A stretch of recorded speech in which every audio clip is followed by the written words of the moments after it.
Badan Nasional Pencarian dan Pertolongan Basarnas Denpasar mencatat 73 permintaan operasi SAR dalam periode Januari hingga Oktober 2020. Dari total tersebut, permintaan yang membahayakan nyawa manusia berada pada posisi pertama yakni sebanyak 46 kali dan kecelakaan kapal pada posisi kedua yakni sebanyak 25 permintaan.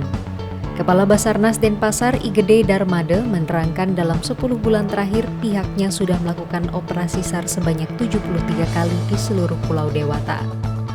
Baik, kami informasikan dan sampaikan tentang tugas dan fungsi Basarnas sesuai dengan undang-undang bahwa kita melaksanakan tugas tentang pencarian, pertolongan, dan evakuasi. Jadi pencarian dalam artian cari korban yang mengalami musibah ataupun kecelakaan.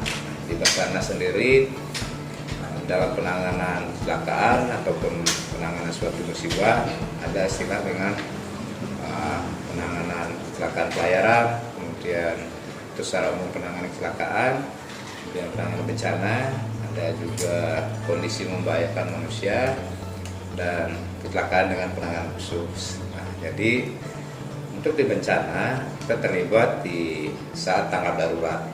Tanggap darurat itu kalau kita lihat siklus dalam penanggulangan bencana ada di istilahnya kesiapsiagaan, kemudian tanggap darurat, kemudian ada recovery atau rehabilitasi. Nah, di tanggap darurat itu di mana membutuhkan tim untuk mengevakuasi karena sudah terjadi istilahnya. Nah, Basarnas memiliki peran untuk mengkoordinir jadi potensi-potensi yang ada dalam hal melakukan evakuasi, termasuk juga pencarian dan pertolongan.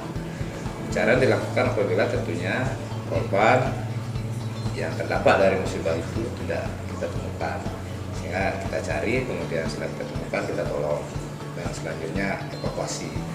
Nah, kemudian sisi lain dalam hal penanganan kondisi membahayakan manusia yang eskalasi kejadiannya di luar dari bencana, di luar dari kecelakaan penerbangan ataupun pelayaran yang dimaksud dengan kondisi membahayakan manusia ini, seperti misalnya ada orang yang hilang di gunung, kemudian ada orang yang sering kita lakukan itu jatuh di sumur perlu dievakuasi, orang tenggelam di sungai. Nah, itu bagian dari kita klasterkan di kondisi membahayakan manusia.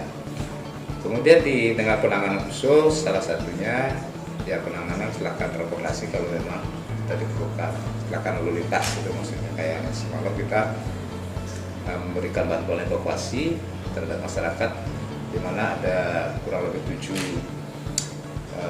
penumpang kendaraan minibus masuk di jurang di daerah Singaraja, dan itu memerlukan bantuan kita evakuasi karena memang kita tersedia alat-alat evakuasi untuk itu, seperti salah satunya alat ekstrikasi.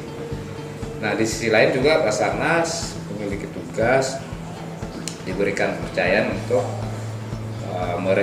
meregistrasi EPOB, yaitu Emergency Position Indicator Radio Beacon, yaitu alat pemancar sinar mara bahaya khusus untuk pelayaran ataupun kapal laut. Dan di udara kita meregistrasi ILT, jadi Emergency Locator Transmit. Nah, itu fungsinya adalah apabila suatu kejadian kapal itu bisa memancarkan alatnya.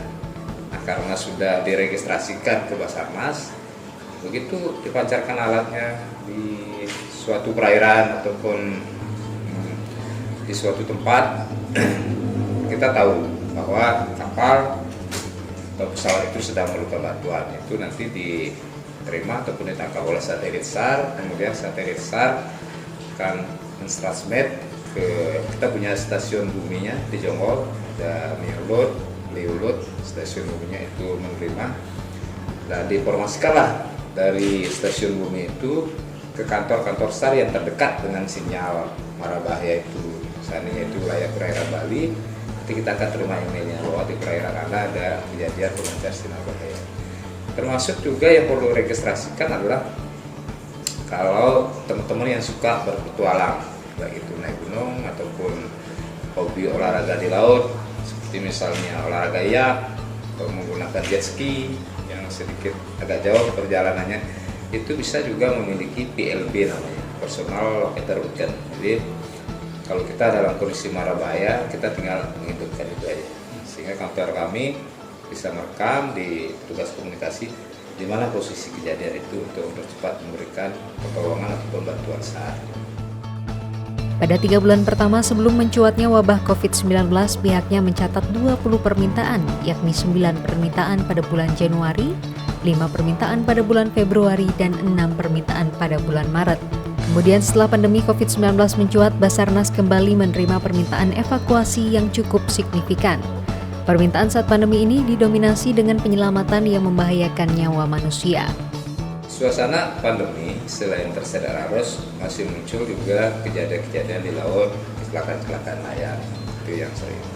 Nah, suasana pandemi kita juga berlakukan bagaimana memberikan bantuan untuk penanganan dengan tetap memperhatikan protokol kesehatan. Jadi, Basarnas secara umum dan khususnya saat di Bali ini, kami dengan adanya situasi pandemi ini telah dikeluarkan oleh pimpinan juga di tingkat nasional untuk SOP dengan memperhatikan protokol kesehatan. Dan sebenarnya saat itu kami siapkan juga pakaian hazmat, kemudian sarung tangan, helm safety, kacamata safety, sehingga tim rescue kami, tim penolong kami juga aman, termasuk membawa masker cadangan. Seandainya korban yang mengalami bencana atau mengalami musibah ini lupa masker, SOP-nya kita berikan masker dulu, baru kita coba untuk evakuasi, sehingga dari evakuasi itu memang tidak menimbulkan ataupun tidak tertular pandemi corona untuk penolong.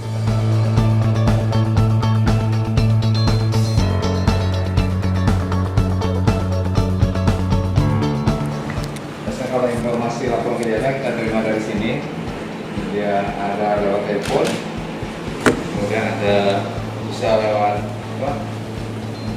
email juga. Itu kebanyakan masyarakat lewat telepon.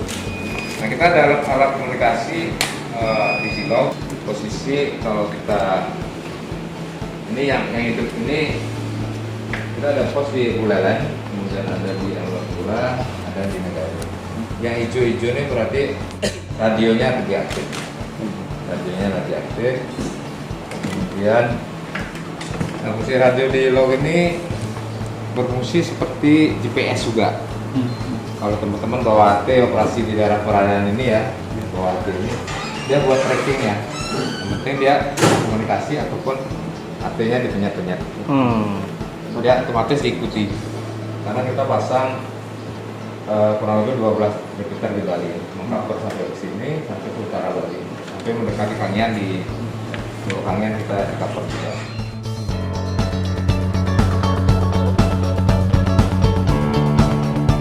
Yuk subscribe akun YouTube resmi Nusa Bali.